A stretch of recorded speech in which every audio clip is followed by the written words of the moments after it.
Hi hello എല്ലാവർക്കും പുതിയ വീഡിയോയിലേക്ക് സ്വാഗതം. നെയ്യാറ്റിൻകരയിലെ ഗോപൻ സ്വാമിയുടെ സമാധി അച്ഛൻ ഇത്രയും കാലം സമാധാനം കൊടുക്കാത്തത് കൊണ്ട് സമാധാനം കിട്ടാൻ വേണ്ടി ഇനി സമാധിക്കുള്ളിൽ ഇരിക്കുന്ന സമയത്ത് കിട്ടും എന്ന് കരുതിയിട്ടാണോ എന്തോ മക്കൾ ഇനി സമാധിയായെന്ന് പോസ്റ്റർ അടക്കം ഒട്ടിച്ച് വെച്ചതെന്ന് മനസ്സിലാവാത്തൊരു കാര്യമാണ്. കാരണം ഭർത്താവ് മരിച്ചു കിടക്കുന്ന സമയത്ത് അല്ലെങ്കിൽ ഈ പറഞ്ഞ മരിച്ചു കിടക്കുന്നതെന്ന് പറയാൻ പറ്റത്തില്ല, സമാധിയായിരിക്കുന്നു എന്ന്. കാരണം മൂത്ത മകനും ഇളയ മകനും ഭയങ്കരമായിട്ടുള്ള ദേഷ്യം വരും. അപ്പോൾ അച്ഛൻ സമാധിയായി ഇരിക്കുകയാണല്ലോ. ആ സമാധിയായ സമയത്ത് അച്ഛന് പ്രത്യേകിച്ച് ഒരു പ്രശ്നങ്ങളും ഉണ്ടാവാതെ അതിൻ്റെ അകത്ത് നല്ല സമാധാനം കിട്ടാൻ വേണ്ടിയിട്ടാണല്ലോ ഈ പറയുന്ന സുഗന്ധദ്രവ്യങ്ങളൊക്കെ ഇട്ട് പൂശി കോൺക്രീറ്റ് ചെയ്ത് സ്ലാബ് അടക്കം ഇട്ട് വെച്ചിരിക്കുന്നത്. അതായത് അച്ഛൻ ഒരു തരത്തിലും ബാക്കി പുറത്തുനിന്ന് ഒരു ശബ്ദവും ഒന്നും കേൾക്കാൻ പാടില്ല. അതുകൊണ്ട് തന്നെ കോൺക്രീറ്റ് ഇട്ട് നല്ല രീതിക്ക് മൂടപ്പെട്ട് വെച്ചിട്ടുണ്ട്.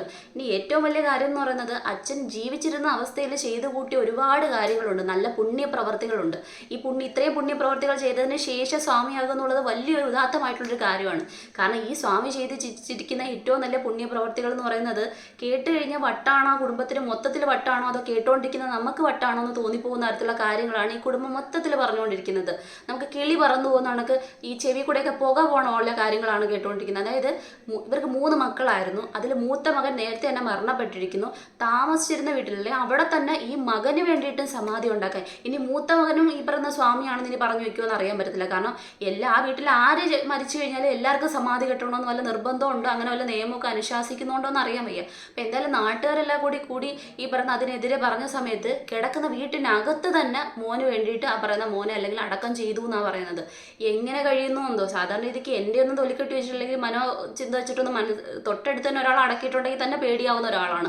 അപ്പോൾ ഇത്രയും തൊലിക്കെട്ടിയുള്ള ആൾക്കാരാണെങ്കിൽ ഇതും ചെയ്യും, ഇതിനപ്പുറവും ചെയ്യുന്ന കാര്യമാണ്. പക്ഷേ പിന്നീട് ആ വീടൊക്കെ വിറ്റിട്ട് പുതിയ ഈ സ്ഥലത്തേക്ക് വന്നു എന്നൊക്കെയാണ് പറയുന്നത്. ഇവിടെ വന്നിട്ട് 20 വർഷമൊക്കെ ആയെന്ന് പറയുന്നു.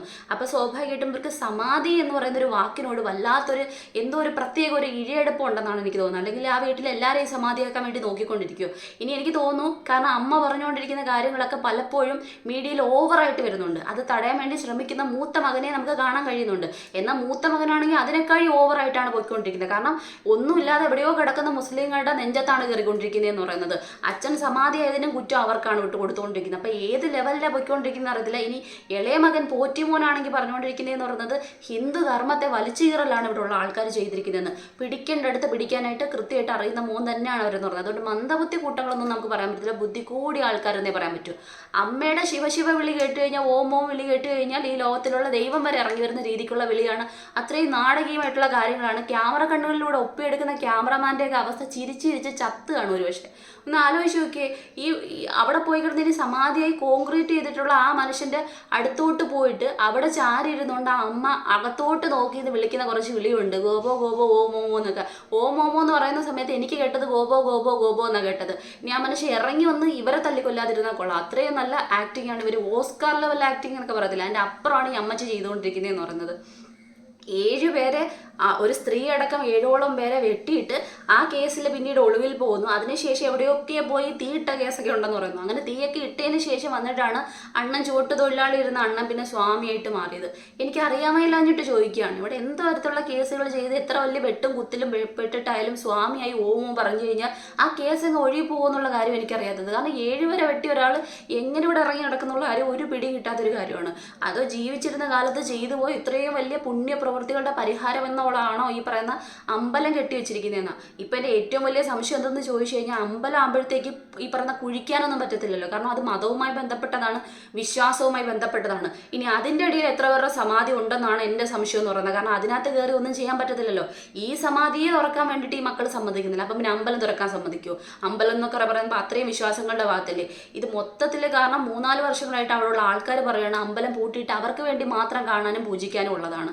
ആദ്യം മോൻ പറയുന്നു അച്ഛൻ അവിടുത്തെ പൂജ, അമ്മ തന്നെ പറയുകയാണ് പൂജയൊന്നും അച്ഛൻ ചെയ്യത്തില്ലായിരുന്നു, മോൻ്റെ കൊടുത്ത് മോൻ പൂജ ചെയ്യുന്ന സമയത്ത് പോയി നിന്ന് നോക്കുമായിരുന്നു എന്നിട്ട് വരുമായിരുന്നു.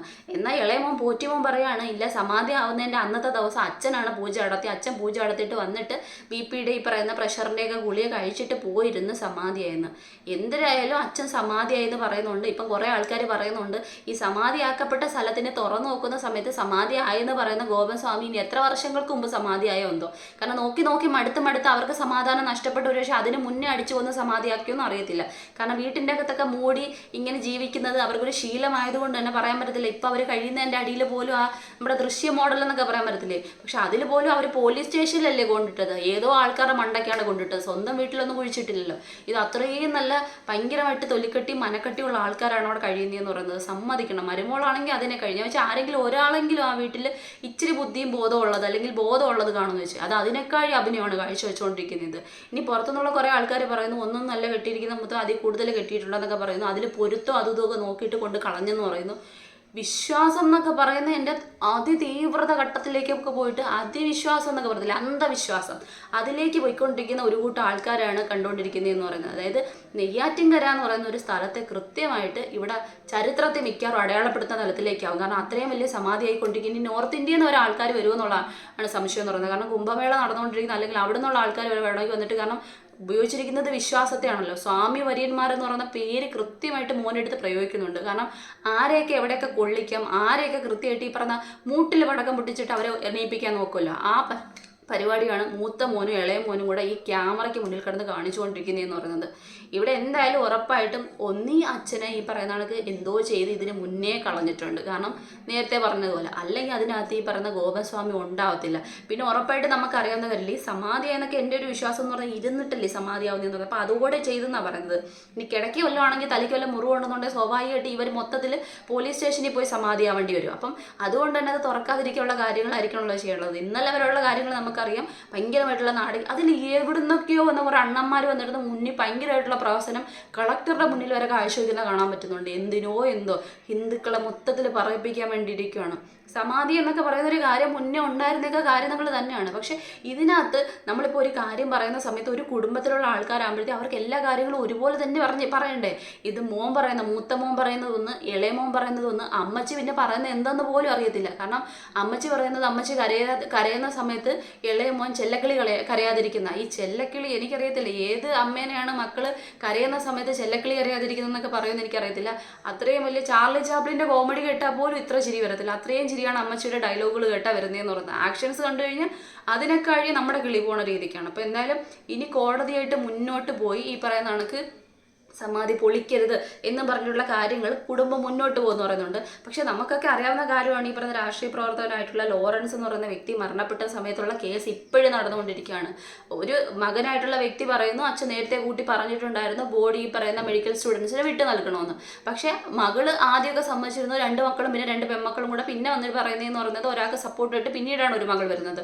പറയുന്നത് ഇല്ല അച്ഛൻ അങ്ങനെ പറഞ്ഞിട്ടുള്ളതായിട്ടേ ഞങ്ങൾക്ക് അറിയത്തില്ല, അതുകൊണ്ട് ഈ പറയുന്ന നമ്മുടെ മതം അനുസരിച്ചുള്ള ആചാരക്രമങ്ങൾ അനുസരിച്ച് തന്നെ അച്ഛൻ്റെ ബാക്കി നടപടിക്രമങ്ങൾ ചെയ്യണമെന്ന് പറഞ്ഞുകൊണ്ട് മകൾ കോടതിക്ക് പിന്നാലെ നടക്കുന്നു. ആ മനുഷ്യൻ്റെ എത്രയോ നാളായിട്ട് ഒരു തരത്തിലും ഒരു പ്രവൃത്തി ഇല്ലാതെ ഇങ്ങനെ നീണ്ടുകൊണ്ടേയിരിക്കുന്നു. ആ സമയത്ത് കോടതി മുന്നിലേക്ക് വെക്കുന്ന കാര്യം എന്ന് പറയുന്നത് ഈ മെഡിക്കൽ സ്റ്റുഡൻസിന് നൽകാൻ വേണ്ടിയിട്ടുള്ള ഒരു കാര്യത്തിനോട് തന്നെയാണ് കോടതി സപ്പോർട്ട് ചെയ്യുന്നതെന്ന് പറയുന്നത്. അപ്പോൾ സ്വാഭാവികമായിട്ടും അതിനകത്ത് ഈ പറയുന്ന മതവും ആചാരവുമായിട്ട് കൂട്ടിക്കലർത്താൻ നോക്കുന്ന മകളോട് സപ്പോർട്ട് ചെയ്ത് നിൽക്കുന്ന ഒരു വ്യവസ്ഥിതിയല്ല നമ്മുടെ കോടതി മുന്നോട്ട് വെച്ചിരിക്കുന്നത്. അതുകൊണ്ട് തന്നെ ഇവിടെയും ഇത്രയധികം പലതരത്തിലുള്ള വ്യാഖ്യാനങ്ങൾ, അതായത് പലതരത്തിലുള്ള വൈരുദ്ധ്യങ്ങൾ മൊഴിയിൽ പോലും കാണപ്പെടുന്ന സമയത്ത് നമുക്കറിയാവുന്ന കാര്യമാണ് നമ്മുടെ കോടതി അല്ലെങ്കിൽ നിയമം എന്ന് പറയുന്നത് എപ്പോഴും ഈ പറയുന്ന തെളിവുകൾക്ക് അടിസ്ഥാനമായിട്ട് വർത്തിക്കുന്ന ഒന്നാണ്, നമുക്കറിയാവുന്ന കാര്യമാണ്. അതുകൊണ്ട് തന്നെ ഇവിടുത്തെ തെളിവുകളല്ല അല്ലെങ്കിൽ പറയുന്ന കാര്യങ്ങളൊക്കെ ഈ പറയുന്ന സോഷ്യൽ മീഡിയയിൽ തന്നെ അല്ലെങ്കിൽ ഈ പറയുന്ന മീഡിയയിൽ തന്നെ അവിടെ നിന്ന് കറങ്ങിക്കൊണ്ടിരിക്കുന്നതാണ്. അതെന്ന് പറയുന്നത് പ്രൂഫ് തന്നെയാണ്, നമുക്കറിയാം ഡിജിറ്റൽ പ്രൂഫായിട്ട് എടുക്കുന്ന ഒരു കാര്യമാണ്. അതൊരിക്കലും മാറ്റാൻ പറ്റത്തില്ല, നമുക്ക് ഉറപ്പായിട്ടും അറിയാവുന്ന കാര്യമാണ്. അപ്പം അതുകൊണ്ട് തന്നെ ഇതൊക്കെ മതി തെളിവായിട്ട് എടുക്കാൻ എന്ന് പറയുന്നത്. കാരണം ഒരിക്കലും ഒരു കാര്യം നടന്നു കഴിഞ്ഞാൽ നമ്മൾ അതിനെ മാറ്റി മാറ്റി മാറ്റി മാറ്റി പലരും പറയേണ്ട കാര്യമില്ലല്ലോ, എല്ലാവരും പറയേണ്ടത് ഒരേ കാര്യം തന്നെയാണല്ലോ. അപ്പോൾ സ്വാഭാവികമായിട്ടും ഇത് വൈരുദ്ധ്യങ്ങളായിട്ടുള്ള മൊഴികൾ വരുന്ന സമയത്ത് ഇനി എങ്ങോട്ടൊക്കെ കേസ് പോകുന്ന തരത്തിൽ ഉറപ്പായിട്ടും അതെന്തായാലും പൊളിച്ചു നോക്കിയിട്ട് ചെയ്യേണ്ടുള്ള കാര്യങ്ങൾ. ഇതിനേക്കാൾ ഏറ്റവും കോമഡി എന്തെന്ന് വെച്ച് കഴിഞ്ഞാൽ ഡോക്ടർ തൊടാൻ പാടില്ല എന്ന് പറയുന്നത്, എൻ്റെ പുണ്യം പോകുമെന്നൊക്കെ പറയുന്നത്. പക്ഷേ എനിക്ക് ഏറ്റവും ഭയങ്കരമായിട്ട് ഈ അസഹിഷ്ണുത എന്നൊന്നും പറയാൻ പറ്റില്ല, അതിൻ്റെ അപ്പുറത്തേക്കുള്ള ലെവലിൽ തോന്നിയൊരു കാര്യം എന്ന് പറയുന്നത് ഈ വർഷങ്ങൾക്ക് മുമ്പേ താൻ ഇത്ര ദിവസം അല്ലെങ്കിൽ ഇത്രാം തീയതി സമാധിയാവുമെന്ന് അറിയാൻ ഗോപൻ സ്വാമിക്ക് എന്നൊക്കെ പറയുന്നുണ്ട്. ആ മനുഷ്യ പിന്നെ ഇത്രയും കാലം എന്തിനാണ് ഈ പറയുന്ന പ്രഷറിൻ്റെയും ഷുഗറിൻ്റെയൊക്കെ മരുന്ന് കഴിച്ചുകൊണ്ടിരുന്നത് ഈ സമാധിയാവാൻ പോണതിൻ്റെ അന്ന് രാവിലെ കൂടെ കഴിച്ചിട്ട് കഞ്ഞിയൊക്കെ കുടിച്ചിട്ട് പോയി എന്നറിയത്തില്ല. എനിക്കത് കേട്ട സമയത്ത് ഞാൻ പറഞ്ഞിട്ടുള്ളൂ, മരണം എന്നൊക്കെ പറയുന്ന കാര്യത്തിന് ഒരിക്കലും നമുക്ക് ചിരിയോട് ചേർത്ത് വെക്കാൻ പറ്റില്ല. പക്ഷേ ഈ ഒരു കാര്യത്തിൽ സലീം കുമാറിൻ്റെ ഒരു കോമഡി ഉണ്ടല്ലോ, അത് ബിരിയാണി കഴിച്ചിട്ട് ഒന്നുമില്ലെങ്കിൽ മരിച്ചിട്ട് വരുവാണെന്നുണ്ടെങ്കിൽ അന്തസ്സോടെ കിടക്കണം, കീറുന്ന സമയത്ത് കഞ്ഞിയൊന്നും വേണ്ട, ബിരിയാണി ആകുമ്പോൾ ഒരു അന്തസ്സാന്നൊക്കെ പറയുന്ന കോമഡി ഉണ്ട്. അതിൻ്റെ വേറൊരു ലെവലായിട്ടൊക്കെയാണ് ഇത് തോന്നിയെന്ന് പറയുന്നത്.